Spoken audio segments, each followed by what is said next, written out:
Federal government तो है आपकी, और एक नैरेटिव तो बनाया जा रहा है, एक सिग्नल तो दिया जा रहा है। बहुत सारे बलोच नेशनलिस्ट जो हैं, जो आपकी हुकूमत के साथ मिल के बैठे हैं, वो ये कहते हैं कि ये मसला मिलिट्री का है ही नहीं, ये मसला जो है ये सियासी है। वो ये आपसे इल्तिजा करते हैं, जिस तरह मालिक बलोच साहब नवाज शरीफ साहब से मिलते हैं कि जी आइए इस मसले का हल सियासी तौर पे ढूंढें। जी, और सब मसले का हल जो है वो उसका एक हिस्सा जरूर जिस पे वफाकी हुकूमत के सामने तजवीज़ भी है कि जितने भी मिसिंग पर्सन्स हैं उनका एक तमाम केसेस को शफाफ तरीके से खोल, चाहे उसके लिए कोई कानून साजी करनी पड़े, कोई ट्रूथ एंड रिकंसिलिएशन लेजिस्लेशन करनी पड़े, लेकिन वो लेजिस्लेशन करके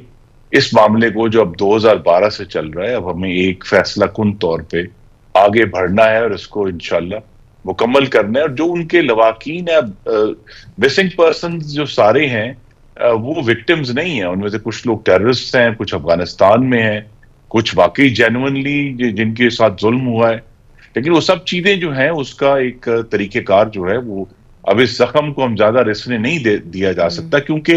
ये जो जख्म है, और आपने जिक्र किया उन खातून जो प्रोटेस्टर थी जिनको किया गया, उनके ऊपर इल्जाम यह है कि वो जो 13 अनक्लेम्ड बॉडीज थी, उन्होंने जाके अस्पताल में कहा कि जनाब ये तो मिसिंग पर्सन है और ये हमें दे दें, और वो लोग वहां से अस्पताल से बॉडीज उठा कर ले गए। अब क्या ये जो, अगर जब हम कानून लेटर ऑफ द लॉ की बात करते हैं, तो क्या ये कानून की बात है कि आप अनक्लेम्ड बॉडीज को उठा के कता कलामी माफ खुरम दस्तगीर साहब, वो 3 दिन से उनके जो फैमिली मेंबर्स हैं वो बैठे हुए थे और वो कह रहे थे कि ये लापता अफराद की बॉडीज हैं, इन तक हमें रसाई की जरूरत है, पहचानने की जरूरत है। महारंग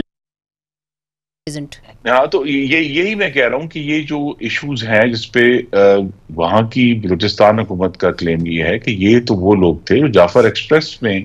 जिन्होंने हमला किया पाकिस्तानियों के ऊपर, नाहक उनका कत्ल किया, और ये उनकी बॉडीज थी जो अनक्लेम्ड थी। अब इसका जो सोल्यूशन है इसके ऊपर हम सब बहस कर सकते हैं कि ये क्या हुआ, लेकिन जब एक ऐसे बलूचिस्तान में वाकयात हुए हैं, आपने खुद गिनवाया अभी जो है इश्यूज मस्तुंग में और नोशकी में, और अभी जाफर एक्सप्रेस का पिछले साल आपको मालूम है अगस्त में एक दिन में 4 बैक वक्त हमले हुए थे बलूचिस्तान में अगस्त में। तो लिहाजा इसका मतलब ये है कि वहां ये कोई, जो मैं अलहदा करना चाह रहा हूं कि एक तरफ तो मिसिंग पर्सन के साथ हमें हमदर्दी है और हुकूमत का फर्ज है कि उसको रिजॉल्व करे, लेकिन ये जो पाकिस्तान के ऊपर एक डिटर्मिन्ड हमला बलूचिस्तान के अंदर से हो रहा है, इसको हमें सख्ती से निपटना है। ये दोनों चीजें साथ साथ चलनी है कि जो मिसिंग पर्सन है, अब ये वक्त है कि इस इशू को डिसाइसिवली गुफ्तगू के जरिए, कानून के जरिए लेकर हम आगे बढ़े और ये रिजॉल्व करें कि जितने भी लोग हैं ये कहाँ हैं और किधर हैं। जो तो दुनिया में नहीं है वो भी क्लैरिटी आ जाए, और जो है उनको भी हमें, लेकिन ये जो इशू है कि हमें ये जो टेररिज्म करने वाले लोग हैं, ये ना ही कोई हकूक की जंग लड़े, ना कोई वसाइल की जंग लड़े, ये पाकिस्तान के खिलाफ और उसकी रियासत के खिलाफ जो है इस वक्त पूरी तरह भरपूर जो है वो they are contesting and fighting the state.